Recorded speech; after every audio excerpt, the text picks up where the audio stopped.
Qatar ಮೇಲೆ drone ಮಿಸೈಲ್ಗಳ ಸುರಿಮಳೆ ಗೈತಾ ಇರುವಂಥದ್ದು 10 drone 2 ಕ್ಷಿಪಣಿಗಳನ್ನು ಹಾರಿಸಿರುವಂತಹ Iran America ಮಿತ್ರ ರಾಷ್ಟ್ರಗಳ ಮೇಲೆ ನಿರಂತರ ದಾಳಿಯನ್ನ ಮಾಡ್ತಾ ಇದೆ.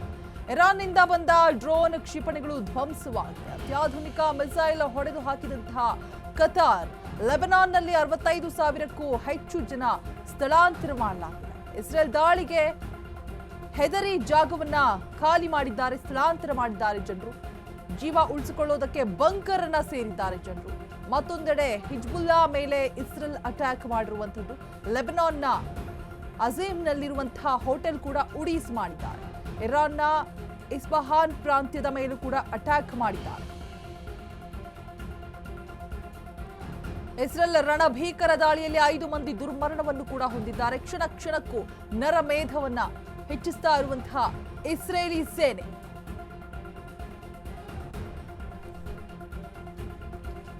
ಕತಾರ್ ಮೇಲೆ ಡ್ರೋನ್ ಮಿಸೈಲ್ಗಳ ಸುರಿಮಳೆಗೈತಾ ಇದೆ.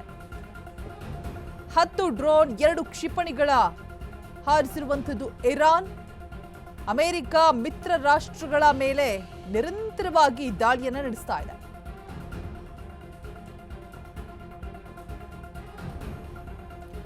ಇರಾನ್ನಿಂದ ಬಂದ ಡ್ರೋನ್ ಕ್ಷಿಪಣಿಗಳು ಧ್ವಂಸವಾಗಿರುವಂಥದ್ದು.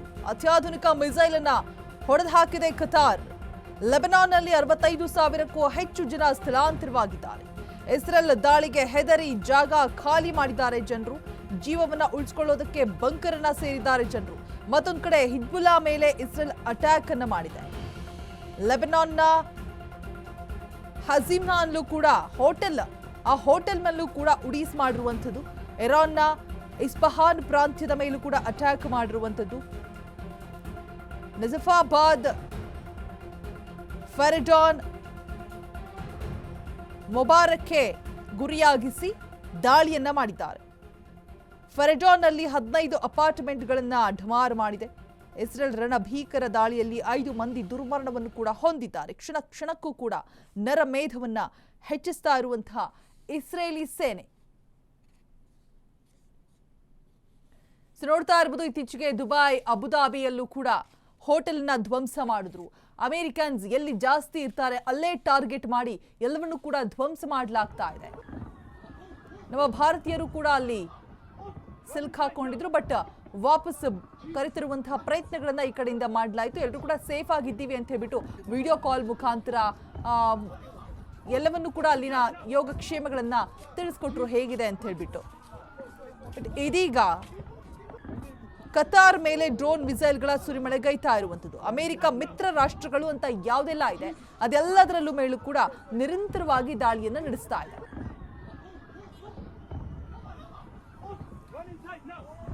ನೋಡ್ತಾ ಇರಬಹುದು ದೃಶ್ಯಾವಳಿಗಳಲ್ಲಿ ಅಲ್ಲಿನ ಪರಿಸ್ಥಿತಿ, ಅಲ್ಲಿನ ವಾತಾವರಣ ಹೇಗಿದೆ ಅಂತ ಹೇಳ್ಬಿಟ್ಟು ಜನರು ಆಲ್ರೆಡಿ ಸ್ಥಳಾಂತರಗೊಳ್ತಾ ಇದ್ದಾರೆ. ಭಯಕ್ಕೆ, ಜೀವ ರಕ್ಷಣೆಗೋಸ್ಕರ ಬಂಕ್ಗಳಲ್ಲಿ ಹೋಗಿ ಸೇರ್ಕೊಳ್ತಾ ಇದ್ದಾರಂತೆ. ಅಮೆರಿಕ ಮಿತ್ರ ರಾಷ್ಟ್ರಗಳೇ ಇವರ ಟಾರ್ಗೆಟ್ ಆಗಿದೆ. ನಿರಂತರವಾಗಿ ದಾಳಿಯನ್ನು ನಡೆಸ್ತಾ ಇದ್ದಾರೆ. ನರಮೇಧಗಳಾಗ್ತಾ ಇದೆ. ಕ್ಷಣ ಕ್ಷಣಕ್ಕೂ ಕೂಡ ಭಯ, ಆತಂಕ ಜನರಲ್ಲಿ ಹೆಚ್ಚಾಗ್ತಾ ಇದೆ. ಎಲ್ಲಿ ಏನಾಗತ್ತೆ, ಅಮೆರಿಕ ಮಿತ್ರ ರಾಷ್ಟ್ರಗಳೇ ಇವರ ಟಾರ್ಗೆಟ್ ಆಗಿರುತ್ತೆ. ತುಂಬಾ ತೊಂದರೆಗಳು ಕೂಡ ಆಯ್ತು. ಈ ಹಿಂದೆ ಯಾವಾಗ ದುಬೈ, ಅಬುದಾಬಿಯಲ್ಲಿ ಫಸ್ಟ್ ಕಂಡಿಟ್ರು, ಬುರ್ಜ್ ಖಲೀಫಾ ಆಸ್ಪಾಸ್ ಇರುವಂತಹ ಹೋಟೆಲ್ಸ್ ಆಗಿರ್ಬೋದು ಎಲ್ಲವನ್ನು ಕೂಡ ಧ್ವಂಸ ಮಾಡಿದ್ರು. ಸೊ ಅಲ್ಲಿ ನಮ್ಮ ಭಾರತೀಯರು ಕೂಡ ತಂಗಿ ಸಿಕ್ಕಾಪಟ್ಟೆ ಪರದಾಟವನ್ನ ನಡೆಸಿದ್ರು. ಅಂದ್ರೆ ಕೊನೆಯ ದಿನ ಏನ್ ಪ್ರವಾಸಕ್ಕೆ ಅಂತ ಹೋಗಿರ್ತಾರೆ, ಕೊನೆಯ ದಿನ ಅಲ್ಲಿ ತಂಗಿರ್ತಾರೆ. ಏರ್ಪೋರ್ಟ್ಗೆ ಬಂದ್ರೆ ಈ ಕಡೆ ಇಲ್ಲ ಅನ್ನುವಂತಹ ಮಾಹಿತಿ ಕೂಡ. 2 to 3 days ಓಪನ್ ಆಗೋದಿಲ್ಲ ಏರ್ಲೈನ್ಸ್ ಅಂತ ಕೂಡ ಮಾಹಿತಿ. ಸೊ ಸಿಕ್ಕಾಪಟ್ಟೆ ತೊಂದರೆಗಳಾಗ್ತಾ ಇರುತ್ತೆ. ಇನ್ನು ಅಲ್ಲಿ ದುಬೈ, ಅಬುದಾಬಿಯ ಖರ್ಚು ವೆಚ್ಚ ಕೂಡ ಹೆಚ್ಚಾಗಿರುತ್ತೆ.